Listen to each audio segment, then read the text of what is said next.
The reason why I'm advocating a proper portfolio allocation is because may kanya-kanyang season yung mga alts. Okay? And may kanya-kanyang lipad, lakas ng lipad yung mga alts. If you are so heavy on a single alt and hindi lumipad, yari ka. Kasi yung iba naghahanap ng 100x, 200x, tapos yun lang ang hawak na yun lang ang laman ng portfolio, hoping na makaka 200x sila, bahala na, pikit mata. Tapos at some point, hindi lilipad agad, maiinip, magkakat, lilipad sa iba, maiipit. Pero if you have a proper portfolio allocation, nakikita naman yun naman sa tagal na natin na dito, di ba? Ang lumilipad na uuna, Bitcoin. Paglipad ni Bitcoin, susunod ang major cap alts, Ethereum, di ba? Solana, XRP, Matic, yung mga malalaki, yan ang mga sumusunod. Alright?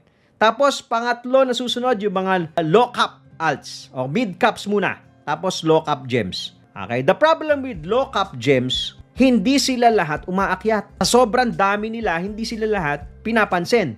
Paano kung ang bodega mo lang is a low cap gem, tapos hindi umakyat? Okay? Paano kung naiwan yun? So, kaya napaka-importante, tama yung pag-allocate mo ng portfolio. Yan. Follow for more Tito Moves!